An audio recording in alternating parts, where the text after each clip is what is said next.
दोस्तों नमस्कार, स्वागत है आपके अपने YouTube channel Shri Sanwaliya classes में। दोस्तों आज बात करेंगे हम कक्षा 10 के हिंदी के प्रश्न पत्र की। आपका हिंदी का जो प्रश्न पत्र होने वाला है 12 तारीख को 12 मार्च 2024 को आपका हिंदी का पेपर होगा। उसमें सेम इसी प्रकार का पेपर आपको मिलने वाला है। तो जो भी विद्यार्थी कक्षा 10 के बोर्ड के हैं वो तैयारी कर रहे हैं वो इस वीडियो को ज़रूर देखना और अपने दोस्तों के साथ अधिक से अधिक शेयर करना। तो देखते हैं आज के प्रश्न। जैसा पता है आपको, आपके 80 नंबर का पूर्णांक होगा, 80 नंबर का आपको वार्षिक परीक्षा का पेपर मिलेगा और 20 नंबर आपके स्कूल स्तर से भेजे जाएंगे। ठीक है, तो उसमें देखते हैं किस प्रकार के प्रश्न आपको मिलने वाले हैं। निम्नलिखित वस्तुनिष्ठ प्रश्नों के उत्तर उत्तर पुस्तिका में लिखे, यानी अबसद वाले हैं। इसमें जो राइट है वही आपको अपने उत्तर पुस्तिका में लिखने होते हैं। आलस्य मत करो, इस वाक्य में मत क्या है, शब्द का क्रिया विशेषण क्या है। यानी आलस्य मत करो यानी ये नकारात्मक भाव है ना, ये इसको नहीं करने के लिए कह रहा तो निषेधात्मक वाक्य हो जाएगा। ठीक है, इसका option number B right answer हो जाएगा। ठीक है, नेक्स्ट। तेते पाँव पसारिए जेती लंबी सोर, यानी अपनी भाषा में कहे तो इतने ही लंबे पैर करने हैं जितनी लंबी आपकी रजाई हो, है ना। तो इसका जो वाक्य है वह संबंधवाचक सर्वनाम से, यानी संबंध बता रहा है, पाँव और अपने रजाई का संबंध बता रहा है। ठीक है। फसल कविता के माध्यम से कवि किनको संदेश देता है, तो फसल कविता के माध्यम से कवि किसानों को संदेश देता है। संगतकार शीर्षक कविता के कवि का क्या नाम है, तो जो संगतकार शीर्षक कविता है उसके लेखक है मंगलेश डबराल, है ना। नेक्स्ट।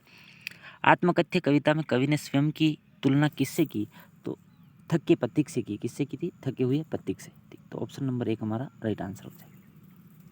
गोपियों को छोड़कर कृष्ण कहाँ चले गए थे, तो गोपियों को छोड़कर कृष्ण मथुरा चले गए थे। तो ये याद रखना, मथुरा चले गए थे। ठीक है, नेक्स्ट। नौबत खाने में इबादत के लेखक कौन है, नौबत खाने में इबादत के लेखक है यतीन्द्र मिश्र। कौन है, यतीन्द्र मिश्र। ऑप्शन नंबर ब राइट आंसर हो जाए। नेक्स्ट। बाल गोविंद भगत पाठ गद्य साहित्य की कौन सी विद्या है, तो विद्या है रेखा चित्र।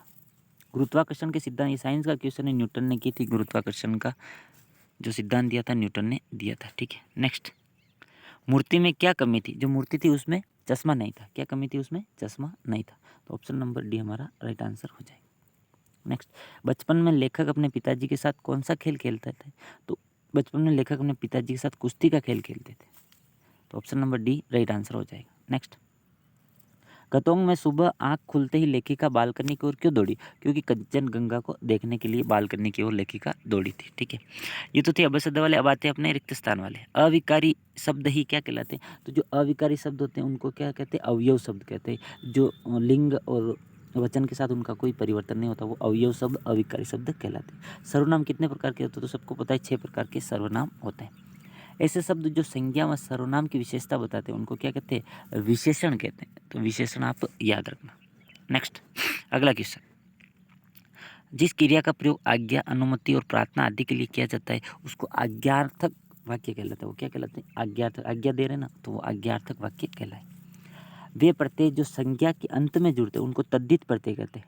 उनको क्या कहते हैं, तद्धित प्रत्यय। एक तो कृत्य प्रत्यय होते हैं, एक होते हैं तद्धित प्रत्यय। तो जो बाद में जुड़ते हैं उनको तो तद्धित, और पहले जुड़ते हैं उनको कृत्य प्रत्यय कहते हैं। ठीक है, नेक्स्ट।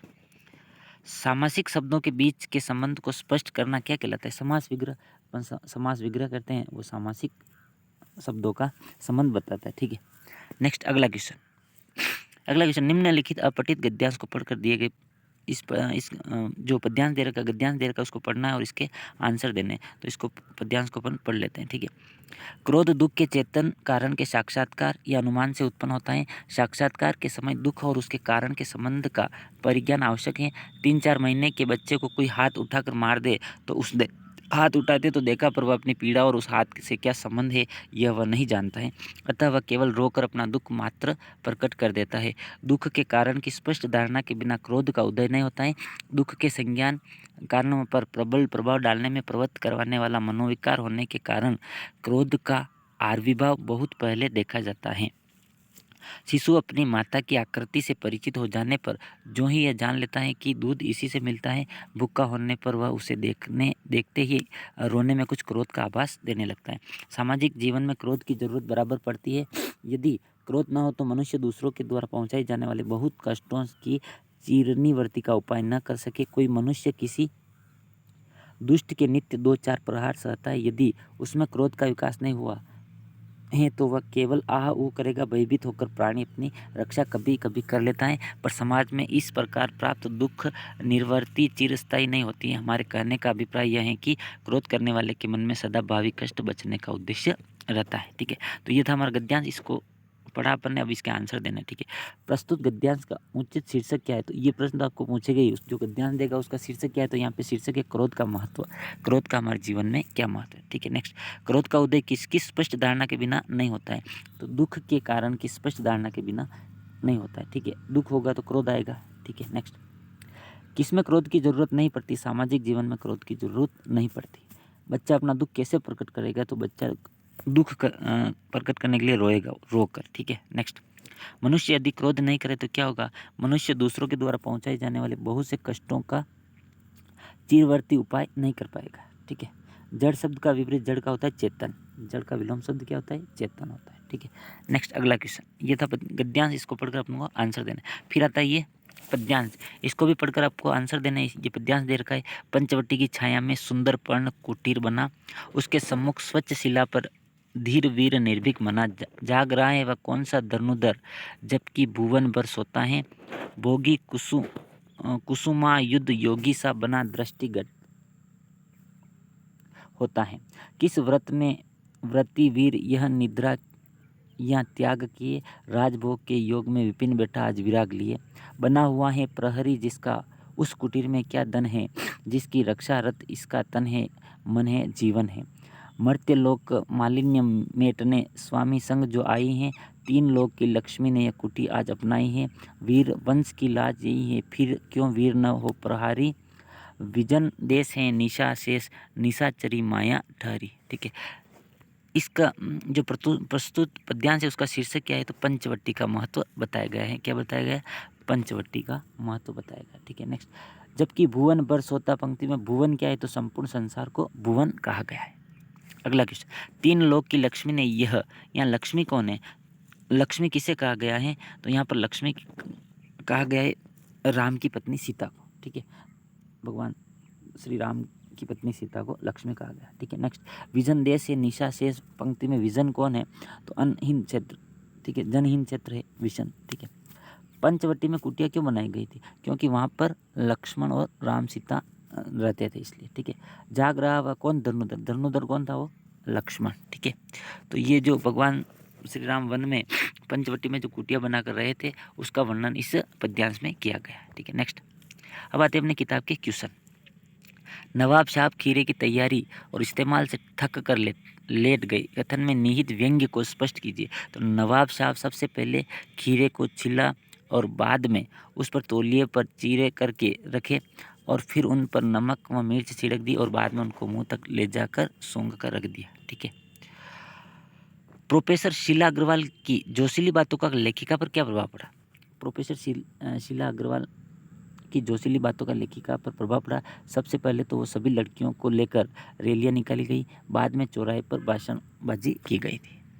नेक्स्ट, संगीतकार की आवाज़ में हिचक क्यों सुनाई देती है, संगीतकार की आवाज़ में हिचक इसलिए सुनाई देती है क्योंकि मुख्य गायक कलाकार होता है और उसका आवाज़ उच्च स्वर में होता है और इसे संगीतकार बढ़ावा देता है। ठीक है, नेक्स्ट, धनुष टूटने पर परशुराम के नाराज होने पर लक्ष्मण ने राम के बचाव में क्या कहा, तो धनुष टूटने पर परशुराम जी के नाराज होने पर लक्ष्मण ने कहा कि तुम इतना क्रोधित क्यों हो, तुम्हारा धनुष तो पुराना हो गया और ये तो राम के छूते ही टूट गया था।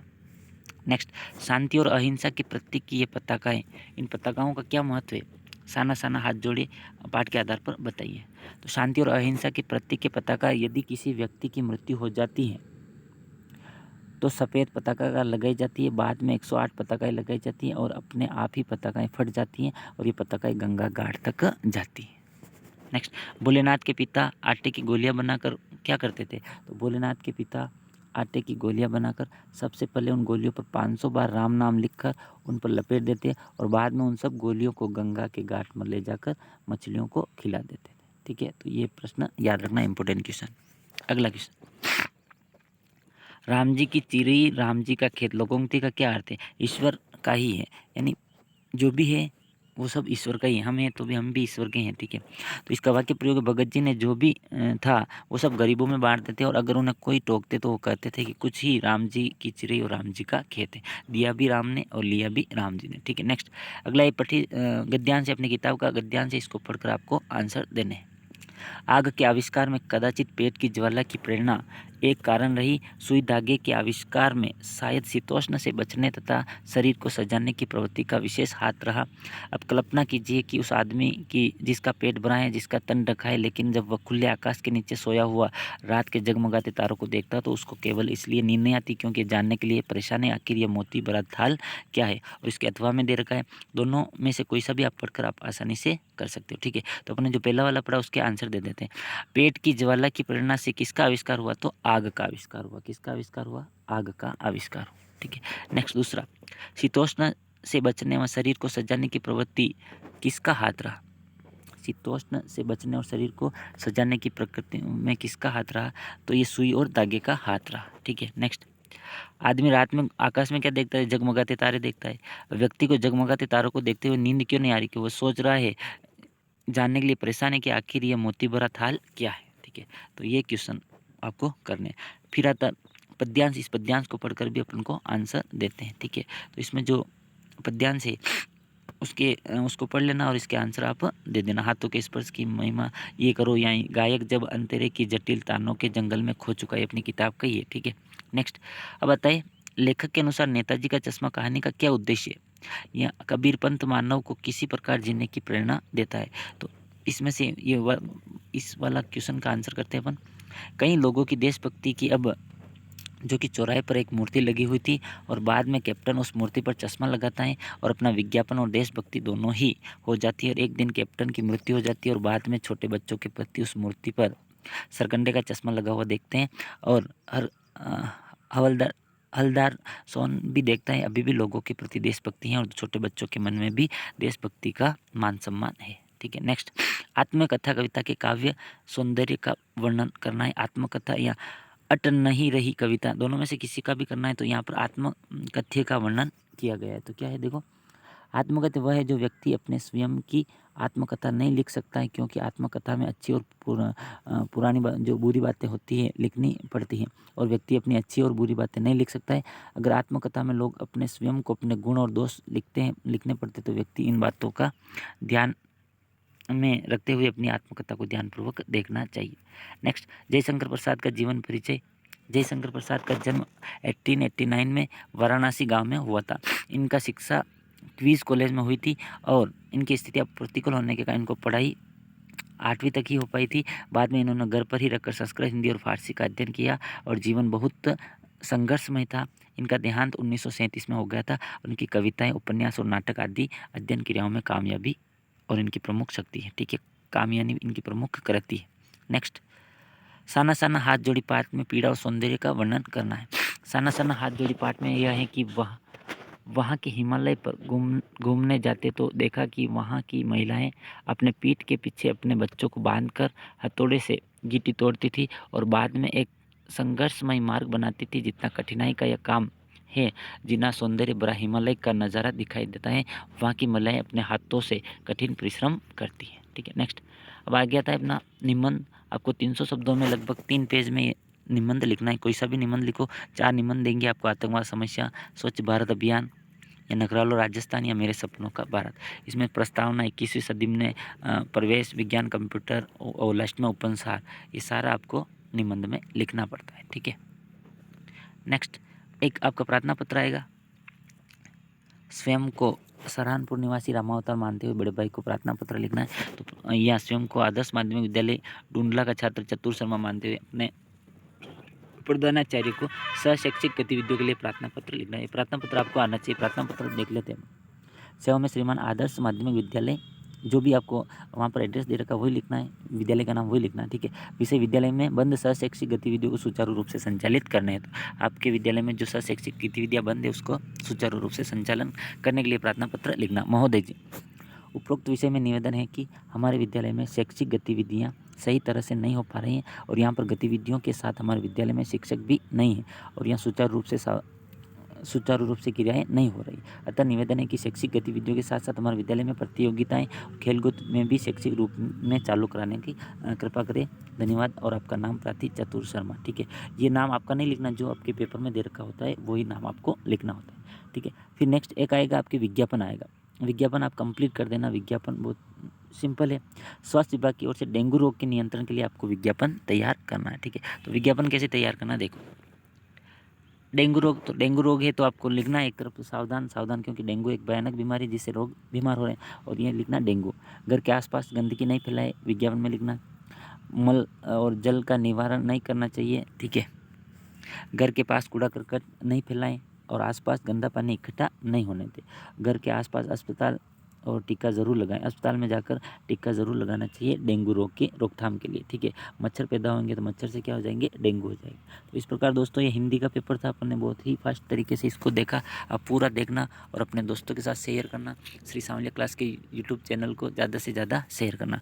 मिलते हैं दोस्तों अपन आगे नेक्स्ट नई क्लास में, तब तक के लिए थैंक यू। जय हिंद, जय श्री कृष्ण।